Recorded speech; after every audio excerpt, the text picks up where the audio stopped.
Salve, salve, galerinha! Paulada tá de volta, moçada.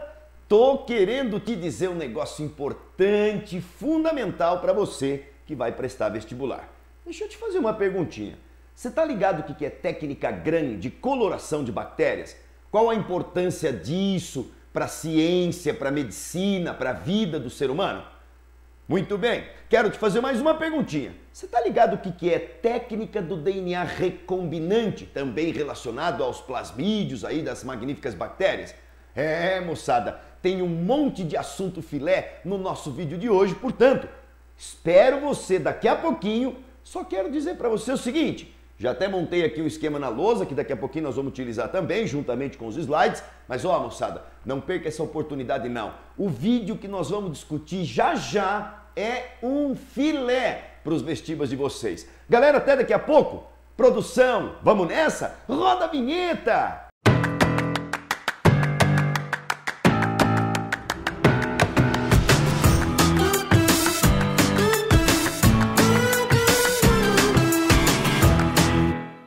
E aí, moçadinha, nós voltamos, bicho, que coisa linda, galera. O nosso assunto de hoje é um baita filé. Então, ó, vamos aí, se prepara o seu material para você fazer as suas anotações, que eu tenho certeza que nosso assunto de hoje vai ser um filé para as provinhas de vestibular, moçada. Um monte de questões, nós já tivemos aí ao longo desses últimos anos relacionando alguns dos aspectos que nós iremos agora discutir juntamente com vocês.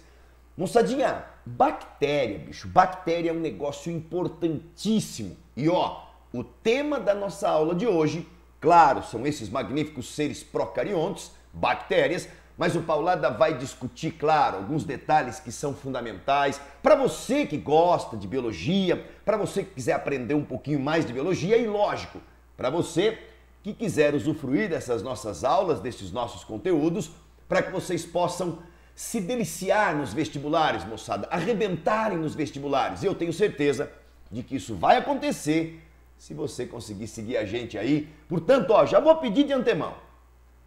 Não se esqueça, se você curtiu o vídeo, moçada, vai lá, se inscreve no canal, compartilha com seus amigos, por favor, bate lá, ó, dá uma curtidinha, dá um likezinho, porque aí, moçada, Paulada vai produzindo cada vez mais vídeos de melhor qualidade para todos vocês. Show de bola? Então, ó, não esqueça, hein? Vai lá, se inscreve no canal. Bom, moçadinha, vamos trabalhar então, bicho? Agora chega de papo, chega de merchan. Então agora nós vamos deitar o cabelo nos procariontes. Então agora eu vou passar a tela lá para que vocês possam observar. Eita, que beleza, moçada! Então o nosso tema de hoje, portanto aí definido juntamente com vocês, os magníficos procariontes. Nós não podemos deixar de citar as nossas magníficas bactérias. Moçadinha, para a gente começar essa história, deixa eu só ver se está tudo ok aqui, show de bola. Para a gente começar essa história, o que significa ser um ser procarionte? Bom, são organismos unicelulares, formados, portanto, por uma única célula, e que esta célula, moçada, ela não é portadora de um núcleo, de envelope nuclear, armazenando o material genético. Não, não. Nós veremos já já algumas figuras, uma delas bastante interessante, retirada de um dos principais livros de citologia, Junqueira e Carneiro, mas daqui a pouquinho eu mostro para vocês. Mas o procarionte é isso. O material genético, ele estará mergulhado na parte líquida, lá dentro da bactéria, lá dentro do procarionte, ou seja, estará mergulhado no hialoplasma. Não existe um envelope ou envoltório membranoso fosfolipídico ao redor deste material genético. E uma outra condição que caracteriza demais, fundamentalmente, os tais procariontes e, portanto, as bactérias, galera, são portadores de organelas à base de ribossomos. Nós não encontramos uma grande diversidade de organelas como nos outros organismos que nós definimos como eucariontes. Os eucariontes, sim, portadores de núcleo organizado.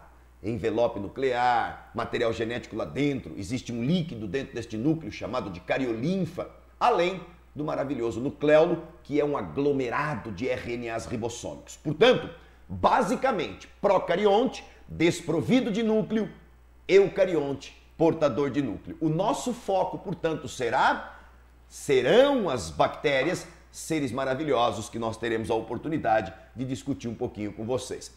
Galera, então vamos lá. Primeira coisa que eu quero que você entenda é o seguinte, Paulada, o que é bactéria? Galera, quem nunca viu ou ouviu falar a respeito dessas diversidades de bactérias que nós conhecemos por aí? Bom, para a gente começar aqui a nossa história, moçada, de fato, né? O que eu gostaria que você observasse comigo? O primeiro exemplo que nós estamos observando aqui, ó, é o que você está definindo comigo como cocos. Paulada, o que nós estamos vendo? Nós estamos vendo as formas básicas de bactérias que existem. Claro, a grande maioria, existe uma diversidade imensa, mas estou destacando aqui para vocês algumas que são mais importantes. Tudo bem? O cocos tem formato esférico. Galera, esse cocos, ele pode ter aglomerados, né? Eles podem formar colônias ou estarem associados.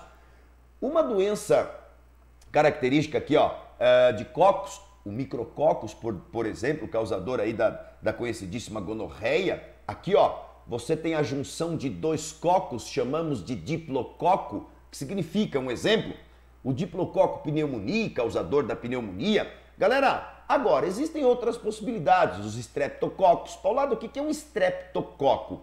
Strepto significa enfileirado, portanto, olha lá, são vários cocos enfileirados. Ou então, estafilococo. Estafilo significa cacho, portanto, em formato de cacho, né, moçada? Formato de cacho. Olha lá, cacho de uva, oh, que beleza, né? Estafilococcus. Muito bem. Paulada, que outras formas de bactérias nós temos? Nós temos as tais conhecidas como bacilos, né, moçada? Ó, olha lá, ó. Você observa aqui juntamente aqui embaixo, ó, os bacilos, que são formatos de bastonetes, tudo bem? Depois, nós temos os vibriões. Paulada, antes do vibrião, tem algum exemplo de bacilo importante? Nossa, se tem, moçada, é o bacilo de Koch, causador da tuberculose, né? O bacilo anthracis, que já foi utilizado como arma biológica, enfim. O vibrião, o mais famoso que você conhece, é o vibrião colérico, causador da cólera. Nós temos os espirilos, né? Espirilos, Paulada, quem é espirilo? Espirilo tem um importante chamado de Treponema pallidum, que é causador da sífilis. Bom, existem outras variações. O que são esses esporos bacterianos? Galera, algumas bactérias, elas conseguem produzir, envolvendo o seu material genético, uma estrutura de resistência chamada de esporo, tá? Simplesmente isso daí. E bactéria flagelada, já já a gente fala um pouquinho sobre esses flagelos e também chamamos de fímbrias, alguns outros filamentos. Tudo bem? Lembrou quem são as bactérias? Seres unicelulares, procariontes, existe uma diversidade imensa de formas de obtenção de energia, podem ser quimiosintetizantes, podem ser fotossintetizantes, podem ser heterótrofas, respiração celular aeróbica, anaeróbica, pode ter fermentação. Bicho, bactéria tem uma diversidade imensa, imensa de processos metabólicos energéticos. Show de bola? Paulada vai dar uma beiçada aqui na água. E agora na sequência, moçada, vamos lá? Já que nós vamos falar de bactéria, dá uma olhadinha nessa bactéria maravilhosa que está aparecendo aqui para vocês. Galera, vamos identificar de fora para dentro algumas estruturas, mas eu vou enfatizar apenas algumas delas, uma vez que a nossa aulinha aqui que estamos discutindo, a intenção é destacar alguns fatores que são mais cobrados, que são mais complexos e, portanto, Paulada vai tentar te ajudar a entender isso melhor. Então vamos lá. Paulada, que papo é esse de cápsula? Não são todas as bactérias que são portadoras dessa substância coloidal que está ao redor da bactéria, que tem basicamente duas funções. Pode servir como uma proteção, é óbvio, da bactéria e também acaba servindo para promover adesão entre outras bactérias, para a formação de colônias e toda aquela história que você já deve conhecer com toda certeza. Galerinha, além disso, nós encontraremos uma tal parede celular. A parede celular da bactéria, ela vai ter uma composição específica, já já eu comento com vocês, chamada de peptoglicano,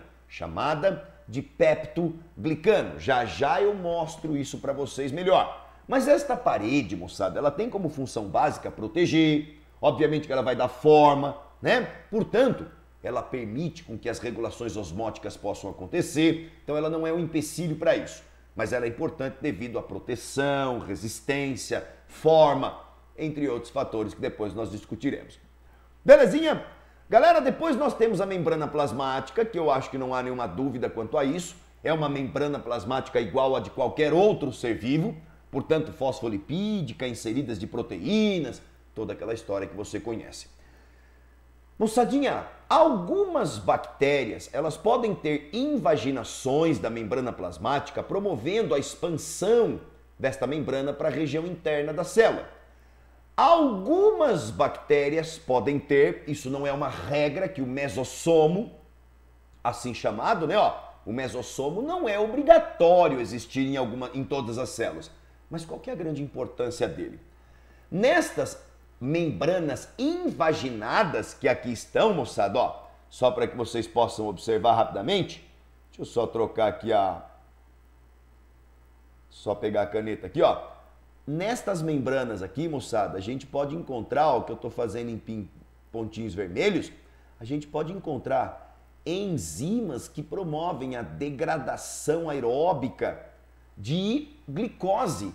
Ah, Paulada, então quer dizer que esta estrutura aqui, chamada de mesossoma, ela pode auxiliar na produção de energia?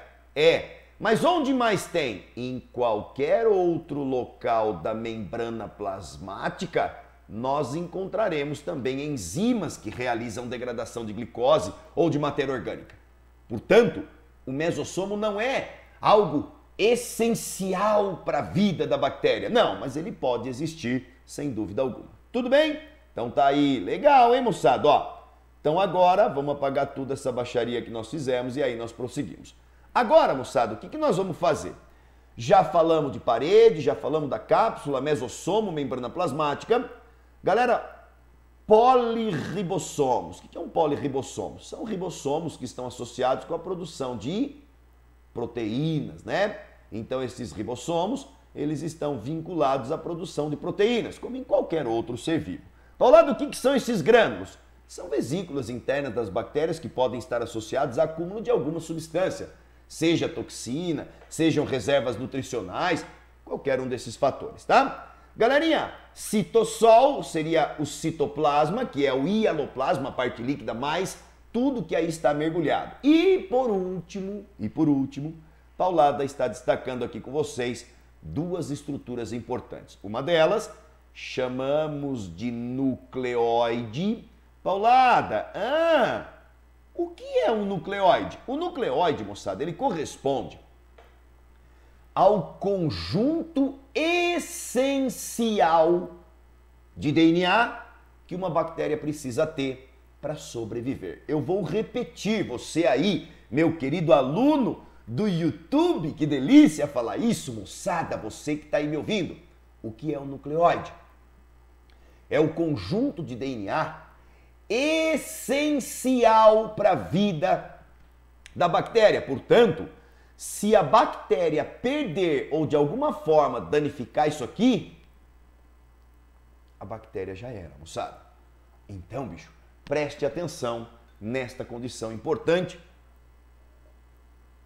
que eu acabei de citar. Porém, em contrapartida, nós podemos observar aqui, a presença de plasmídios.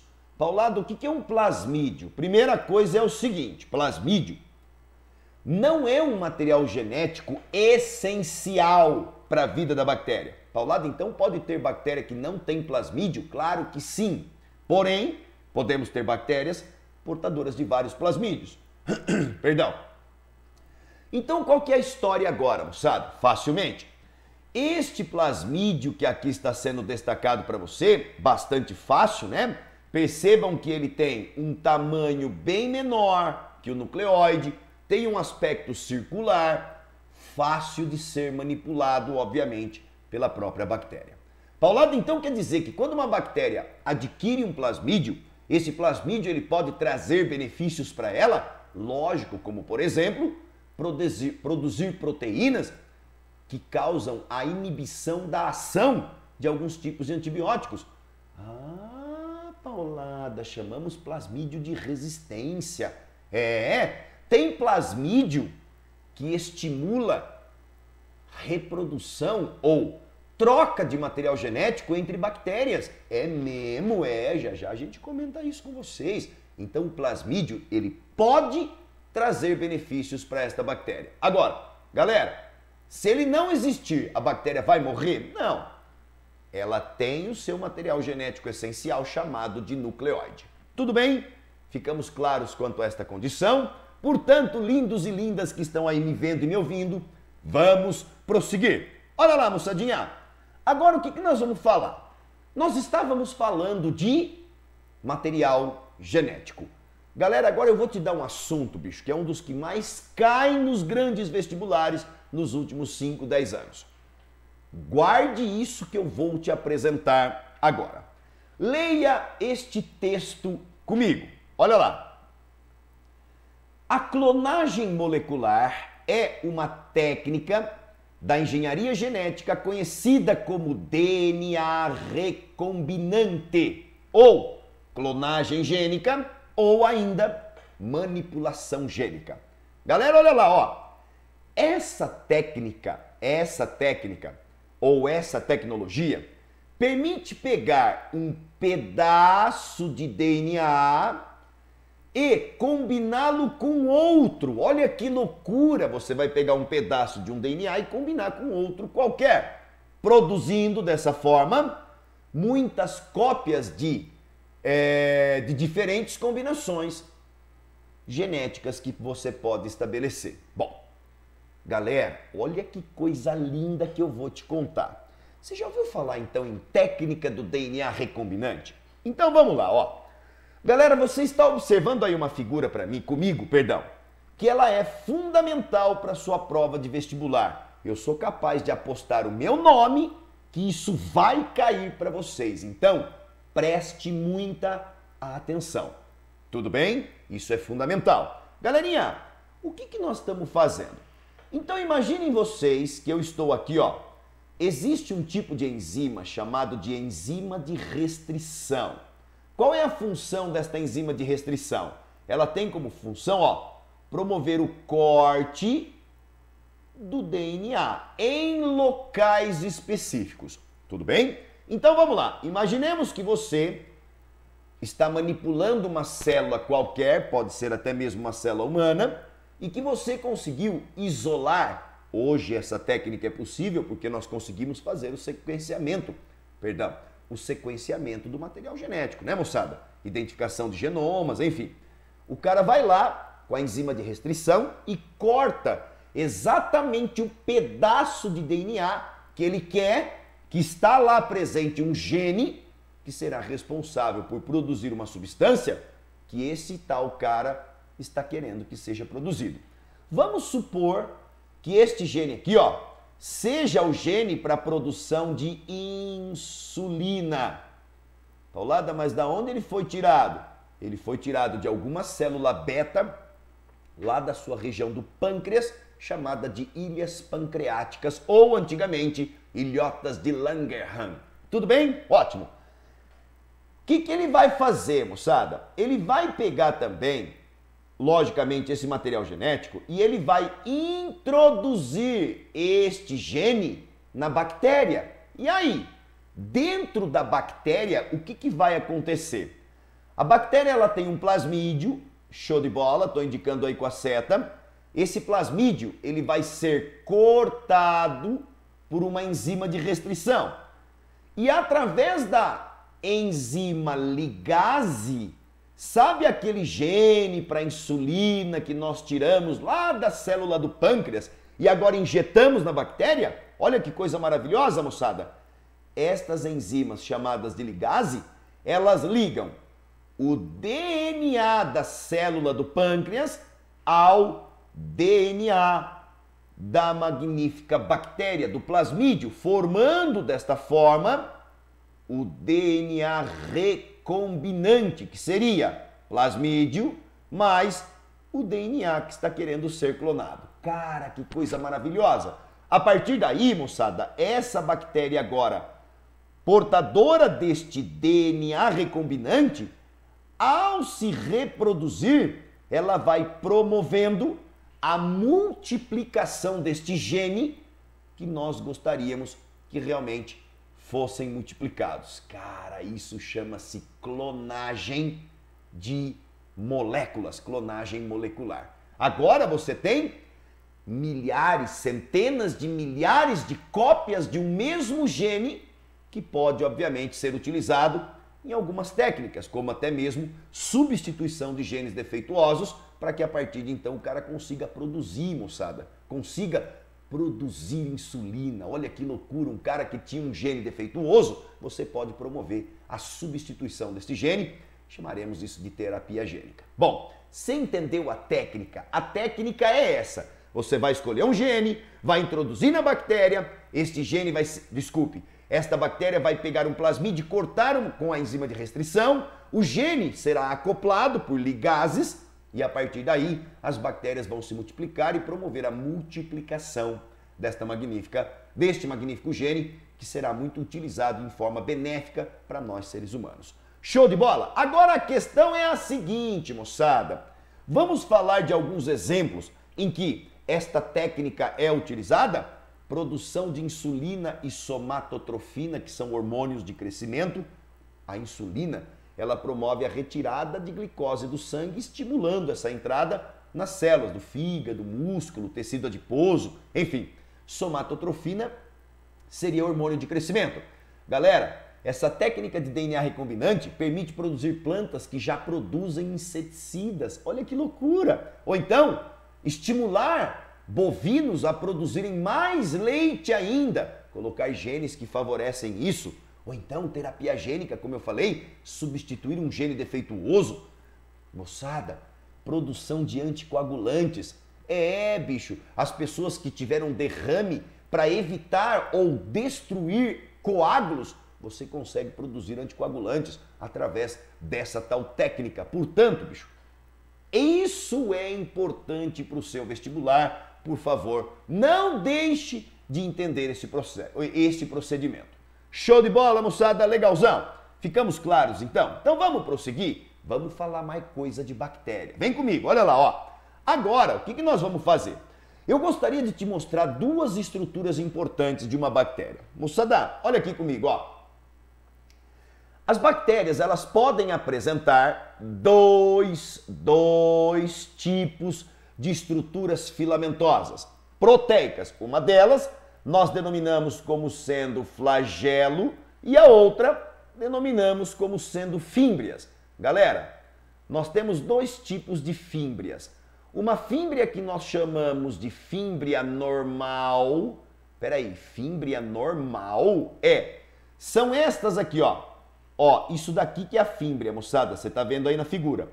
Estas fímbrias que são menores, ó, que eu tô indicando aqui com a seta, elas são chamadas de normal e elas estão relacionadas com adesão entre bactérias. Que legal. Então as bactérias ficam coladinhas por causa dessas fímbrias normais. Isso. Agora, as fímbrias maiores são chamadas de sexuais. Paulada, que beleza! E aqui estão relacionadas ao quê? Com a realização de um processo importante chamado conjugação. Paulada, que papo é esse de conjugação? Pois é, moçada. As bactérias, elas apresentam estes filamentos que nós estamos chamando de fímbrias, e quando uma bactéria encontra outra, elas conectam essas fímbrias e podem trocar material genético. Eu quero te contar isso, deixa eu te mostrar isso lá na lousa, pode ser? Então segura aí um segundinho, só vou trocar de tela, tá? Para que você possa me entender onde é que nós estamos. Beleza, moçadinha? Segura aí, ó. Não balança, não. Paulada, vai rapidinho subir a telinha aqui para você, ó. Moçada, aqui é muito dinâmico o negócio. Ó, pronto. Agora você já tá vendo a lousa. E olha quem apareceu aqui. Eu voltei para ficar, porque aqui é o meu lugar. Moçadinha, isso aqui é conjugação, certo? Lembra das fímbrias que você estava observando na figura anterior? Fímbrias são filamentos proteicos que podem permitir com que duas bactérias conectem-se entre si e formem, portanto, uma ponte de conjugação. Galera, dá um zóio aqui para você me entender. Vocês estão observando duas bactérias que eu diferenciei aqui, ó, material genético nucleóide azul, roxinho. A bactéria A, ela é portadora de um plasmídio vermelhinho, ótimo. Galera, as fímbrias sexuais se reconheceram, formaram uma ponte de conjugação. Esse mecanismo que eu estou te explicando chama conjugação. A partir daí, este plasmídio ele foi duplicado e doado para a bactéria B. Depois de um certo momento, a ponte de conjugação ela é desfeita e aí sim, agora, tanto a bactéria A, que já tinha, como a bactéria B, que não tinha, agora serão portadoras deste plasmídio.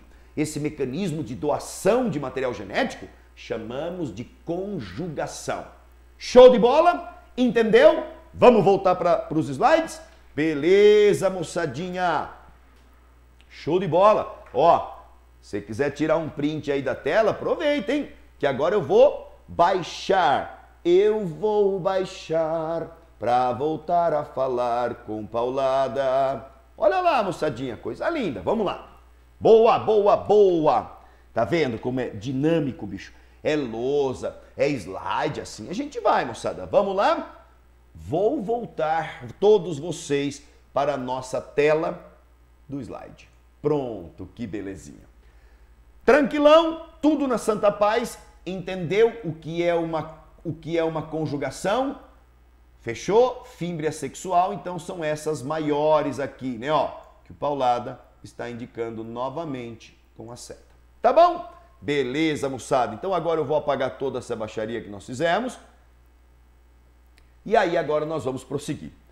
Galerinha, e quanto ao flagelo, né? Este é o magnífico flagelo.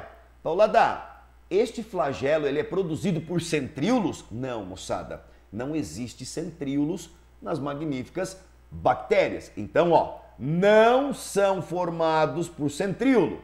Não, tá? Nesta região aqui, ó, da base da membrana plasmática, nós encontraremos aglomerados de proteínas que vão polimerizando estes filamentos proteicos e formando os flagelos. Então, não é centríolo. Alguns autores chamam esses aglomerados de enzimas na membrana plasmática de corpúsculo basal proteico, mas eu prefiro chamar de aglomerado de enzimas que polimerizam este filamento chamado flagelo. Paulada, como que é o movimento do flagelo de uma bactéria? Moçada, as bactérias elas não têm movimento ondulatório do flagelo, como é, por exemplo, o espermatozoide. Não. As bactérias, elas têm movimento do flagelo rotacional. Ó, o flagelo ele vai rotacionando. E Paulada, a bactéria gasta muita energia para isso. Vamos entender como acontece essa história? Olha lá, ó. Galera, olha que figura bonita que você está observando comigo. Onde nós estamos? Aqui, ó, você chama de membrana plasmática, tudo bem?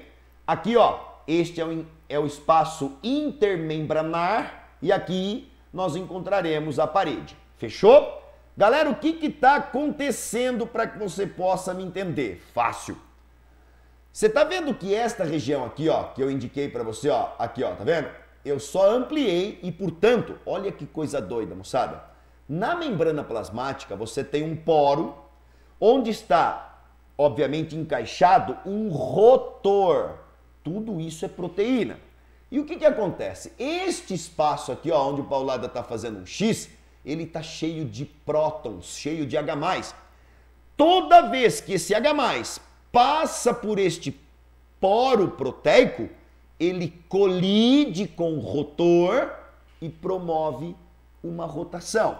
Agora você imagina, moçada, vários destes prótons passando por este poro ao mesmo tempo ou em sequência. Cada um que vai colidindo vai gerando possibilidade de movimentação ou de rotação do rotor. E a partir daí, a bactéria consegue, portanto, promover o seu deslocamento. Então, cuidado, isso já foi questão de vestibular.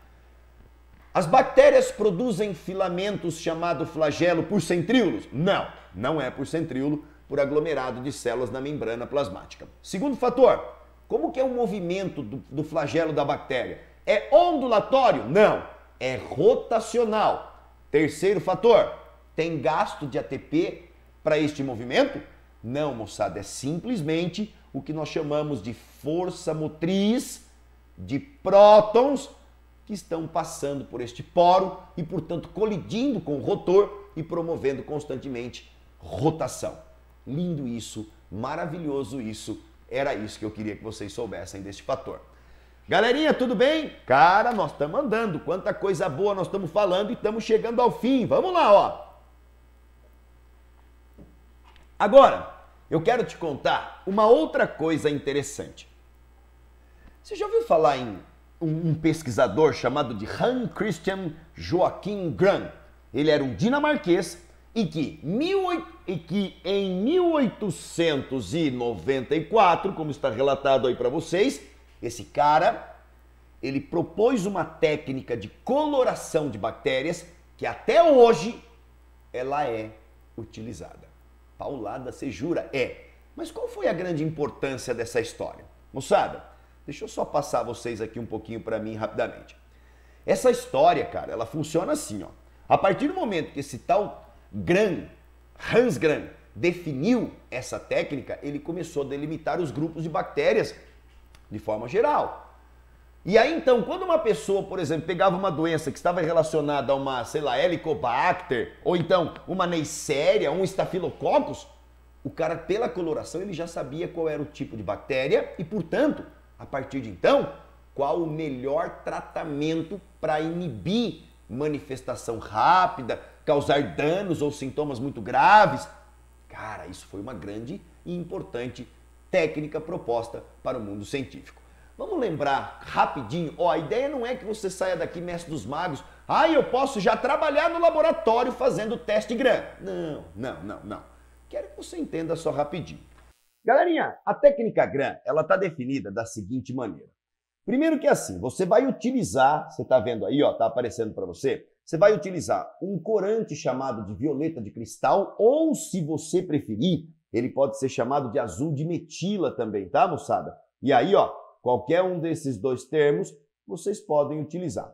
Além disso, é importante, logicamente, que você entenda que esse corante ele é solúvel em água e ele tem, portanto, a coloração roxa, tá bem? Segundo fator, depois que você aplica, você vai pegar então uma laminazinha com uma solução de bactéria e gotejar o azul de metila. Depois você coloca um fixador chamado de Lugol, que tem aspecto meio de caramelo, de mel, mas não precisa se preocupar com isso não. E depois você passa um solvente, geralmente a gente usava o álcool 70, tá?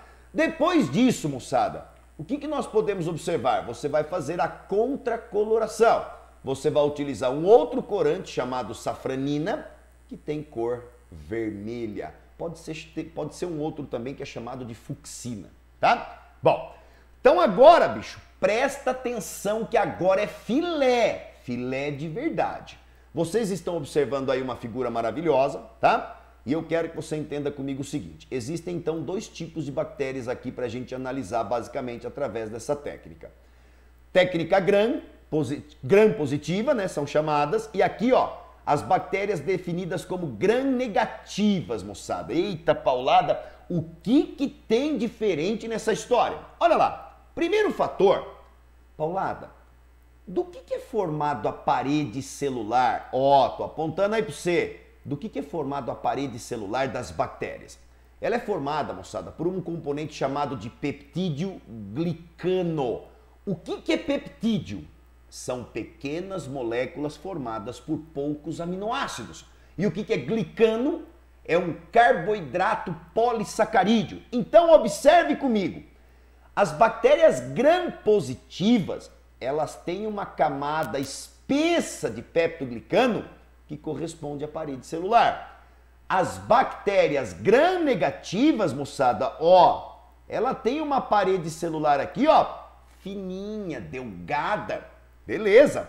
Além disso, essa parede aqui, ó, ela vai ser somente nas gram-positivas, moçada, parede celular, mais a membrana plasmática. Então, observem aqui, ó.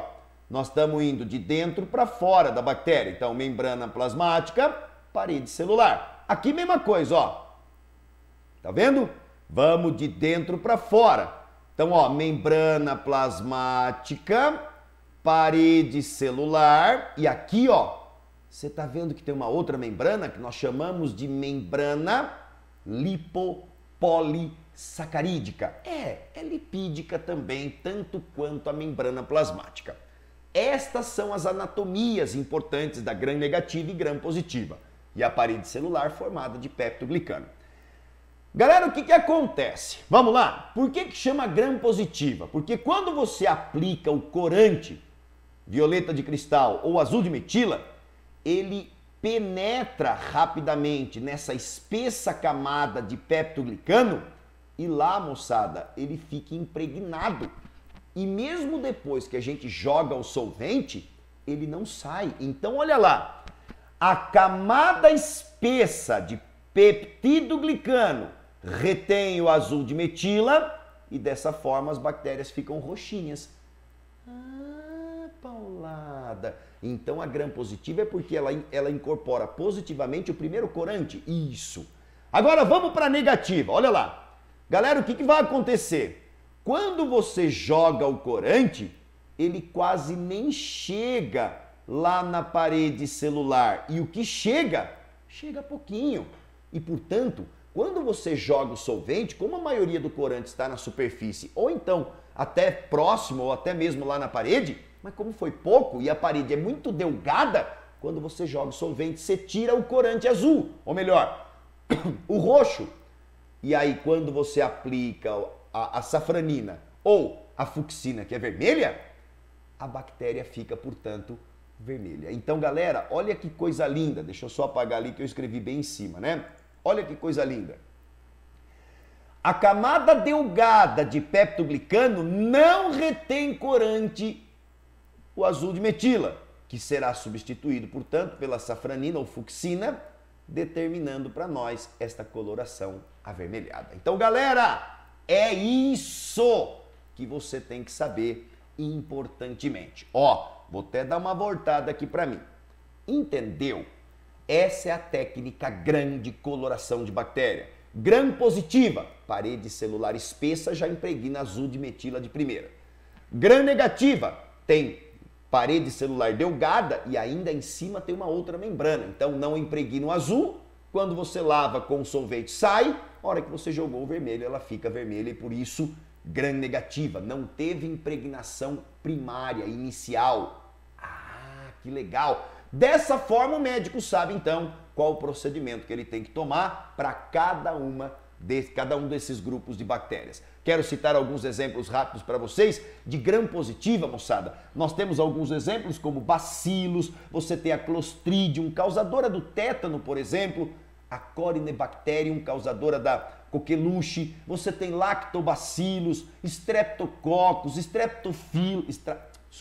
estafilococcus, streptococcus, tudo isso gram-positiva. Gram-negativa você tem salmonella, neisseria, escherichia, a helicobacter, um monte de exemplo para cada um desses grupos.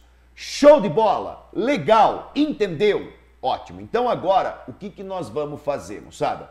Nós iremos agora para o último fator que eu quero colocar com vocês. Só que antes disso, vou passar a tela novamente. Tá vendo aí? Paulada, aqui, que é isso que você está me mostrando? Galera, esta é uma forma de que uma bactéria, ela pode, sem dúvida alguma, apresentar variabilidade genética, além da conjugação que nós vimos ali na lousa juntamente com vocês. Galera, preste atenção, você percebeu que eu estou destacando alguns temas importantes para essas bactérias, né, bicho? Isso é fundamental e você precisa se atentar. Então vamos lá. Moçadinha, você já ouviu dizer, claro que já, né? Você já ouviu falar sobre um mecanismo chamado de transdução. Transdução. Paulado, o que significa transdução?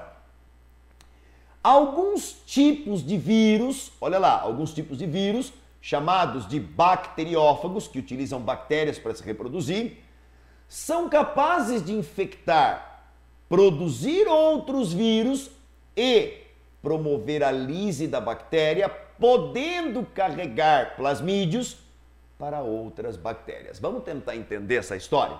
Então, ó, transdução é filé para você que vai principalmente para biológicas. Vamos nós? Galerinha, olha lá, ó. O vírus, ele identificou a bactéria, perfeito? E ele injetou o seu material genético viral, né? Muito bem. Este daqui, ó, é o material genético da bactéria, é o plasmídio da bactéria. Galera, o que vai acontecer? No momento seguinte, vocês podem até ir lendo aí, mas eu prefiro ir explicando. O que aconteceu? O vírus, ele metabolizou e produziu novos capsídeos e novos materiais genéticos virais. Porém, aquele material genético da bactéria, ele foi fragmentado e, ó, vários pedaços deles estão aqui, ó, daquele material genético bacteriano. O que pode acontecer? Durante a montagem destes vírus, os vírus podem ser montados e incorporados pelo próprio material genético viral. Então esse aqui, ó, tá certinho. Agora olha aqui, moçada. Esse vírus aqui, ele não pegou material genético viral. Ele pegou um plasmídio bacteriano, um pedaço dele. E quando esse vírus for infectar uma outra bactéria e que ele injetar este material genético, que teoricamente deveria ser do vírus, não é da bactéria, de uma outra bactéria. Ele será incorporado ao plasmídio agora dessa bactéria, gerando o quê? Variabilidade, que nós definimos como sendo genética. Ah, paulada, que doideira! Isso é transdução? É.